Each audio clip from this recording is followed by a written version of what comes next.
오늘 함께 볼 하나님 말씀은 역대하 17장 1절에서 19절 말씀입니다. 구약성경 역대하 17장 1절에서 19절 말씀입니다.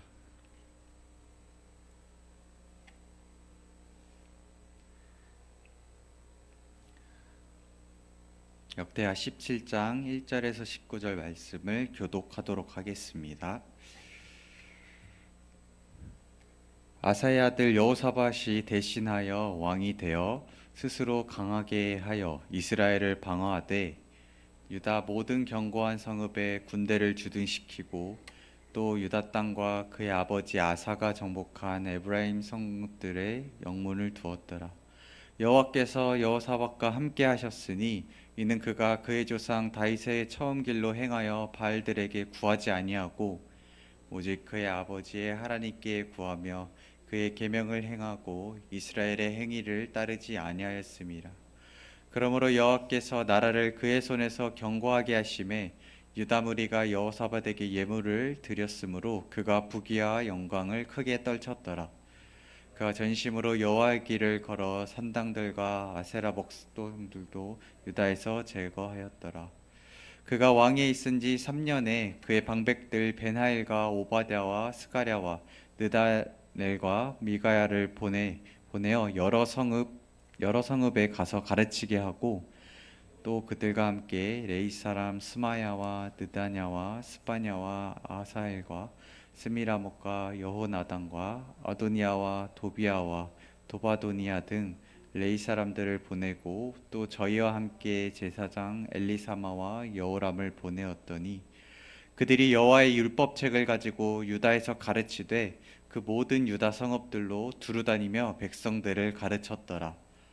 유다께서 유다 사방의 모든 나라에 두려움을 주사 여호사밧과 싸우지 못하게 하심에 블레셋 사람들 중에서는 여호사밧에게 예물을 드리며 은으로 조공을 바쳤고 아라비아 사람들도 짐승떼 곧 순양 7,700마리와 수점소 7,700마리를 드렸더라.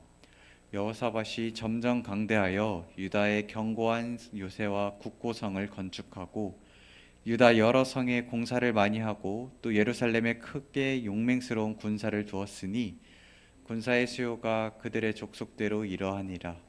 유도에 속한 천부장 중에는 아드나가 으뜸이 되어 큰 용사 30만 명을 거느렸고 그 다음 지휘관 여호하나니 28명을 거느렸고 그 다음 시그리의 아들 아마시아니 그는 자기를 여호와께 즐거이 드린 자라.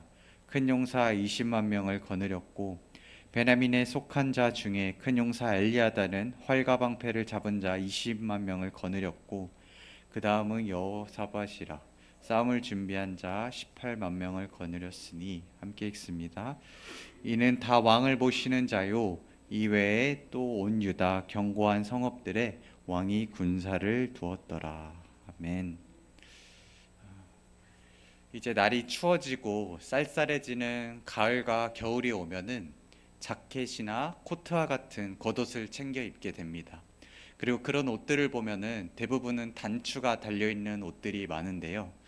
그래서 그런 옷들을 급하게 입고 이제 외출을 하게 될 때 단추를 잠그게 되면은 늘 그 꼽는 순서를 잘못해서 처음부터 다 풀고 그 단추를 다시 잠궈야 합니다.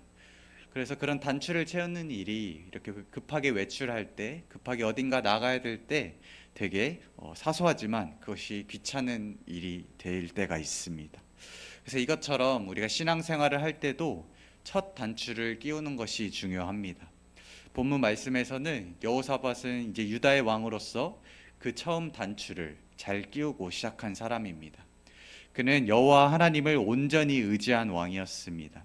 3절을 보면은 그는 왕이 되면서부터 그의 조상 다윗이 걸어간 길을 걸어갔다고 말씀하고 있습니다.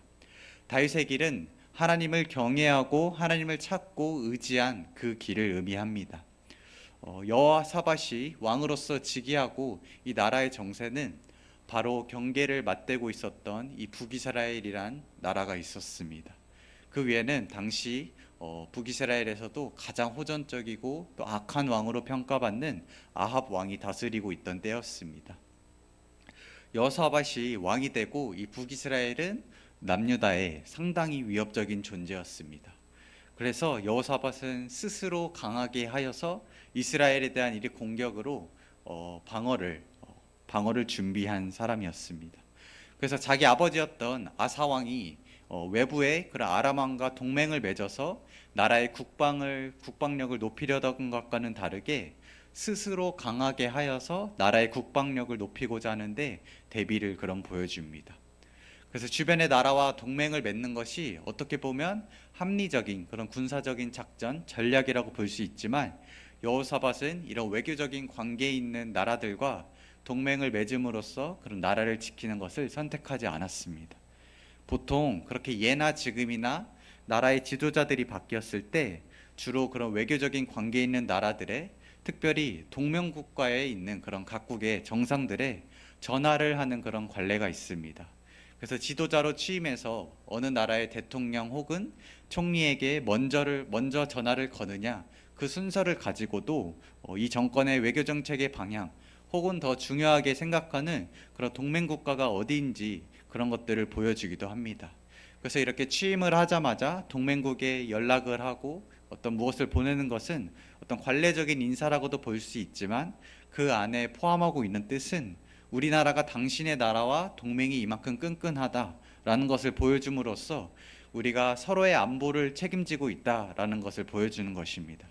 그렇게 해서 나라 내부적으로는 국민들에게 그런 안보적인 안정성을 보여주고, 또 외교적으로는 다른 나라들이 쉽게 이 나라를 건들 수 없다라는 그런 동맹을 보여주게 됩니다.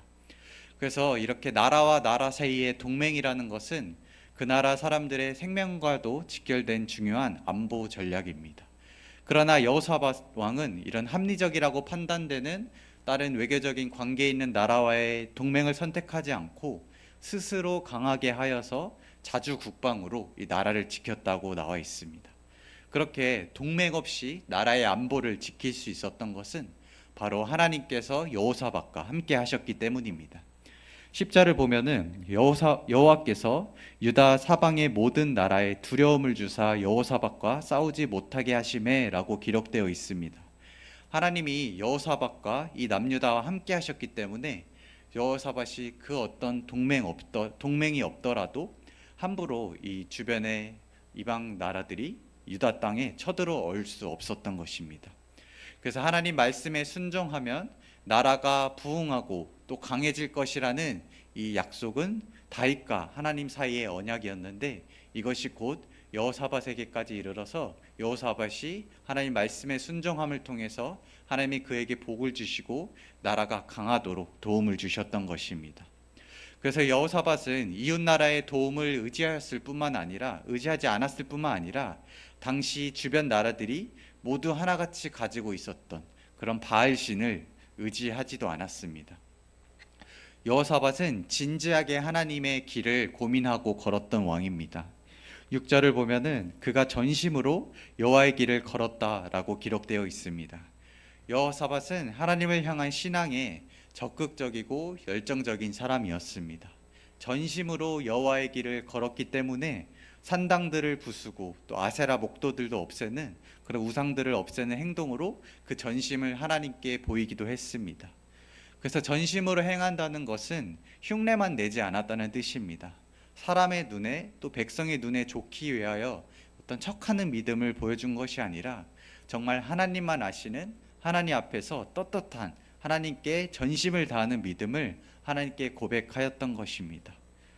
그래서 이런 여호사밧의 이야기를 통해서 하나님의 이스라엘 향한 이 언약이 여전히 신실하심을 확인할 수 있습니다. 그래서 아버지 아사왕 때는 이 남유다의 군대가 60만 명이 살짝 안 되는 그런 숫자였지만, 여호사밧의 때에 이르러서는 그 군대가 거의 120만 명에 이르게 됩니다. 그래서 이 사실을 통해서는 먼저 하나님이 아브라함과 맺었던 그 자손을 바다의 모래와 같이 많게 하셨다는 그 언약을 떠올리게 합니다. 그리고 이렇게 군대가 성장하기까지 전쟁이 없었기 때문에 이만큼 군대가 성장할 수 있었다는 것을 알 수 있습니다. 그리고 그런 절대적으로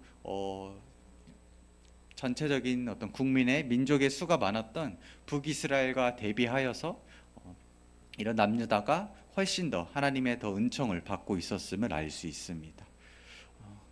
그래서 여호사밧은 왕으로서 이런 첫 단추를 잘 끼운 사람이었습니다.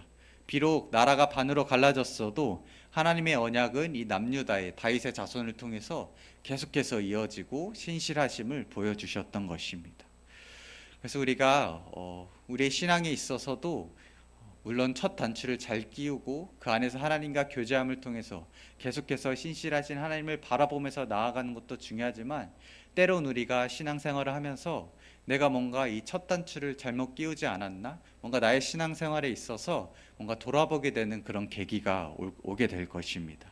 그래서 그런 단추를 제대로 채우지 않고 우리가 잘못 옷을 입고 그런 상태로 나간다면은 걸을 때도 불편하고 또 보이는 그 모습도 온 매무새가 이뻐 보이지 않는 것처럼, 무엇인가 우리가 하나님을 믿는 이 신앙의 삶이 이해되지 않고, 이런 내 삶이 이해되지 않고 처음 믿은 그 순간을 잊게 되고 그저 하루하루 급급하게 살아가면서 뭔가 단추를 잘못 끼운 옷을 입고 살아가듯이 뭔가 그런 불편함을 가지고 살아가는 내 삶을 돌아보았을 때, 그때가 불편함을 느낄 때가 바로 우리가 멈추고 다시금 단추를 끼워야 될 그때입니다. 그래서 우리가 여기서 말하는 신앙의 처음이란 예수님을 믿은 그 시기적인 처음을 떠올릴 뿐만 아니라 신앙의 삶을 살아가면서 가장 먼저 그리고 처음으로 우리가 기억하고 다짐해야 될 때를 의미합니다. 그래서 그때에는 하나님이 누구이시고 내가 그 앞에서 어떤 존재인지 그런 정체성에 대해서 우리가 바로 먼저 세우는 것이 그 첫 단추를 다시금 채우는 그런 과정인 것입니다. 그래서 처음으로 돌아가시기 바랍니다. 처음을 생각하시기 바랍니다. 그래서 처음 예수님을 나의 구주로 고백하고 또 죄를 뉘우친 그 순간을 떠올려 보시기 바랍니다. 하나님 앞에서 너무나 추악하고 또 보잘것없었던 그런 죄인됨을 깨닫고 나서 한없는 부끄러움을 느끼고 나서 그 죄인된 나를 구원하신 하나님의 은혜와 사랑을 깨닫게 하신 그 순간을 떠올려 보시기 바랍니다. 그리고 하나님이 어떤 분이신지, 하나님 앞에 우리가 어떤 존재였고, 그렇게 하나님과의 관계를 떠올리는 것이 그 첫 단추를 다시 끼우는 시작이 되는 것입니다. 그래서 단추를 아무리 우리가 잘못 끼워서 뭔가 우리 삶에 불편함을 느끼고 나의 신앙의 삶이 뭔가 잘못된 것 같다라고 느끼더라도 다시 우리가 단추를 끼우면 되듯이, 무엇인가 내가 잘못된 길을 걷고 있는 것 같더라도 하나님으로부터 멀리 떨어져 살아가고 있는 것 같다고 느껴진다면 그때가 이제 우리가 단추를 다시 끼울 때입니다. 그래서 뜨거웠던 그 처음을 기억하고 하나님과 나의 관계를 회복하게 되는 그때인 것입니다. 그래서 그때에 하나님의 뜻에 더 가까이 순종할 그런 믿음을 구하고, 또 그런 마음에 하나님이 계실 공간을 우리에게 열어두는 하나님과의 깊은 또 동행하는, 하나님과의 교제를 통해서 하나님과의 깊은 동행하는 또 저와 여러분 되시기를 간절히 소망합니다. 기도하겠습니다. 하나님, 우리를 삶의 자리로 또 부르신 그 가운데서 우리가 말씀 안에서 살아갈 힘과 또 기회를 주셔서 감사합니다. 우리가 인생이 고달프고 또 어렵다고 느껴질 때, 이렇게 하나님과 멀어져서 하나님 앞에서 불편함을 또 그런 느끼는 그때 우리가 가장 먼저 찾아야 될 것은 오직 하나님임을 다시금 고백합니다.